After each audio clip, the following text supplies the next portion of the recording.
يا صباح الفل عليكم. تعالوا كده بقى النهارده نعمل بقى كده شويه بومبار بابلز، بس مش اي بومبار. وهنعمل بقى شويه كده كوارع وفتة كوارع، بس هي تستاهل بقكم. هنا بقى حطيت ميه كده على النار عشان خاطر انزل فيها الكوارع، اول تاخد اول غلوتين لحد ما تطلع الزفاره بتاعتها اهوت. وبعد كده هشطفها شطفه كويسه وانا احطها بقى في ميه نظيفه. بعد كده احط بقى في الميه بتاعتها ايه بقى، بصلايه وجزرايه وطماطمايه وورق لورا وفلفل اسمر حب وحبهان. طبعا حطيت الفلفل الاسمر حب ده عشان خاطر ما يسمرش مع الشرب، وعود قرفه وشويه كبابه صيني ناعمه وشويه جوز الطيب مبشورين. هنا بقى نزلت كده بالكوارع، تاخد بقى ايه وتدي كده مع نفسها ونقول لها سيري يا نورماندي براحتك. هنا بقى جيت عشان خاطر اعمل الحشو بتاع البومبار. جبت هنا بصلايه ناعمه ونزلت عليها بكوبايتين رز مغسولين، ونزلت هنا بخضره المحشي بصل شبت وكزبره وبقدونس، وانزل بشطه وكمون وملح وفلفل اسمر وبهارات محشي وكزبره ناشفه وحبه قرفه ناعمين، ونقلبهم كده كويس كده بقى مع بعضيهم. كانت هنا بقى كنت انا حاطه هنا الصلصه كانت تسبك لوحدها من غير اي حاجه، بس كنت حاطه معاها شويه زيت، وقلبت بقى ايه كويس كده مع بعض.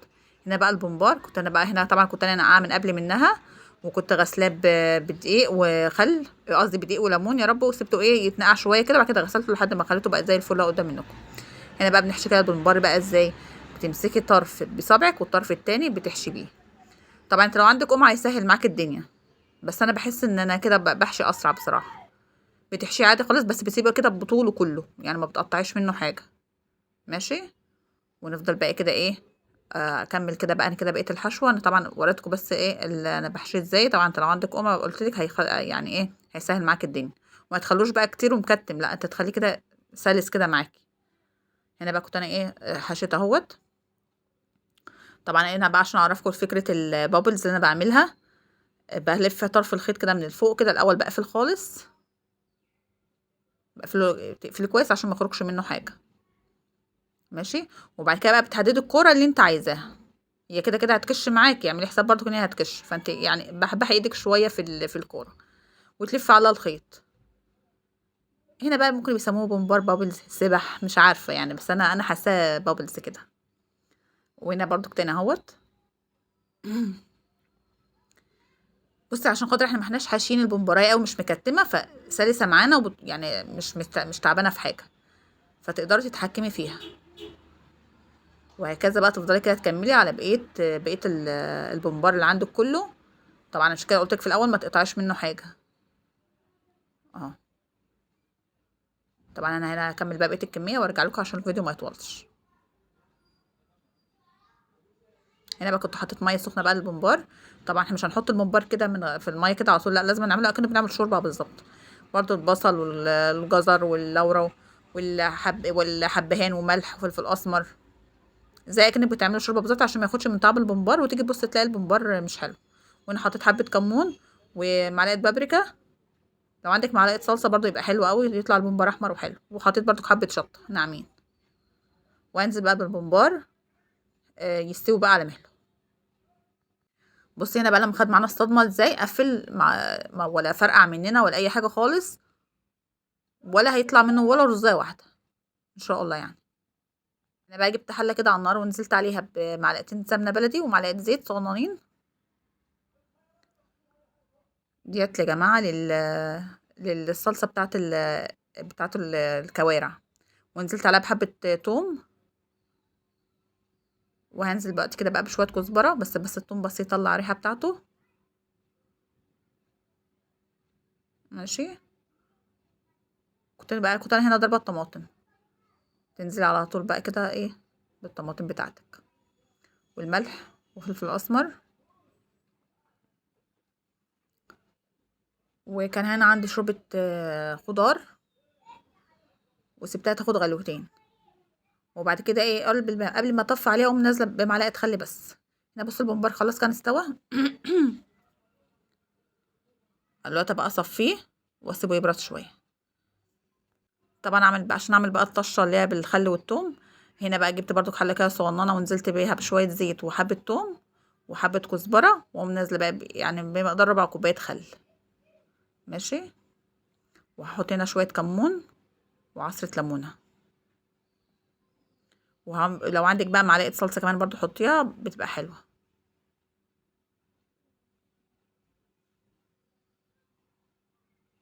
اهي معلقه الصلصه دي، الدقه بتاعتي طعم حلو قوي للفته بصراحه. بص انا بقى البمبار خلاص كان استوى. بص بقى لما فكيته كده من بعضه، بتقطعي بقى هي وتحشي بس الخيط. بصي بقت عامله زي الزلابيه. جميله قوي والله وكل مش مصدق ايه بومبار بابلز ده، بس لما دقوه شافوا الشكل عجبهم جدا. وانتوا بس جربوه وان شاء الله يعجبكم ويعجب اللي عندكم في البيت. قلت برضك عشان اوريكم انت بص كل حاجه بقى بتطلع معاكي سهله خالص، حتى الخيط بيطلع معاكي سهل، ويبقى خلاص مقفل مطرحه، ولا في رز طالع منه ولا مفرقعه ولا اي حاجه خالص. وده اعتقد احسن واوفر، بدل ما يبقى البمبرايه كده بحالها واللي ياكل منه قطمه وما تبقيش عارفه مين اكل ده ويتهدر منك.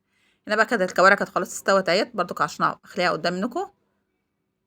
بص بقى طالعه معانا زبده. بص العظم بيطلع لوحده.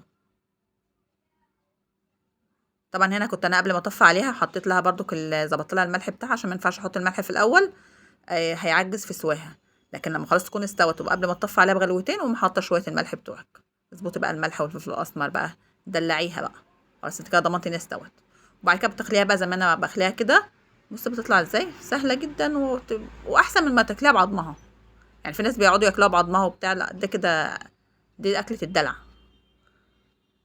بتقطعها بقى بالشكل اللي انت عايزاه. ورجعت انا بقى للشوربه بتاعتها. بس الشوربه يعني محتاجه انها تتاكل يا جماعه. هنا بقى جبت كده كام رغيف عيش هنا كده بلدي، وقطعتهم كده بشكل عشوائي كده بالمقص، عشان خاطر اخليهم يتحمصوا. مم. حتى لو عندك العيش بايت مش شرط يعني يكون صابح. هنا كان عندي العيش في الفريزر طلعته يفك، وبعد كده ايه قعدت اقطع فيه، يعني مش شرط يكون صابح، احنا كده كده هنحمصه. ونزلت هنا بمعلقتين سمنه بلدي. لفيت العيش كده مع السمنه كده شويه، وبعد كده قمت مدخلاه بقى في الميكروويف ياخد الوش بتاعه تحميصه وطلع اهوت. بصوا بقى يعني ريحه السمنه تحفه. هنا بقى عشان خاطر احضر بقى للطاجن، قمت انا بقى إيه نازله كده بشويه الخل والثوم مع العيش كده. وهنزل كمان بمعلقه شوربه كوارع، عشان العيش يشرب من بعضه كده والعيش يطرى سيكه. ماشي اهوت. احنا برضك مش عايزين عيش طري قوي يعني، بس اللي هو يبقى مقرمش بس ما يبقاش صعب في الاكل. هنا بقى جبت الطاجن اللي هحط فيه الفته. هحطه كده من تحت كده رز ابيض. هنا برضك الرز الابيض كنت عاملاه برضو بالسمنه البلدي. وهنزل بالعيش.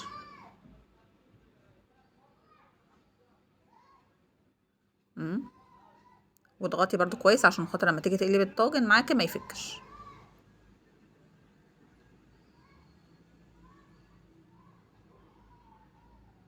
هنا بقى خلاص كنت بقلب الطاجن اهوت بصوا.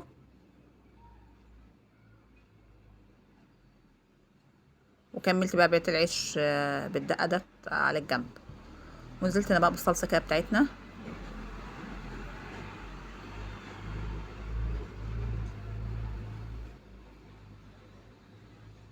وهنزل برضو كده بشويه دقه برضو.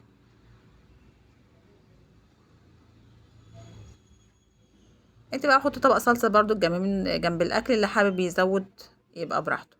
ومعلقه كبشه كده بقول معلقه كبشه، بص انا بشوف الكوارع بتوه. معلقه برضو بقول معلقه كبشه كوارع، كبشه كوارع يا جماعه. انا من عشاق الاكله دي بصراحه، ربنا بشوفها بتوه. يا رب بقى يكون الاكل يكون خفيف كده وبسيط وسهل. وده طبق شوربه الكوارع اهو بقى.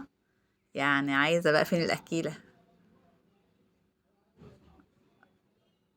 بص الكوارع بقى كده بحالها بهارزها زي الفل، ما احنا مش محتاجين العظم في حاجه. وده بقى البمبار. يا رب بقى يكون عجبكم والفكره تكون عجبكم. بص بقى شكله عامل ازاي بعد ما اتحمر بقى، يعني حاجه جمدان. يا رب يكون الفكره عجبتكم واليوم يكون عجبكم. واسيبكم في رعايه الله وامنه، والسلام عليكم ورحمه الله وبركاته.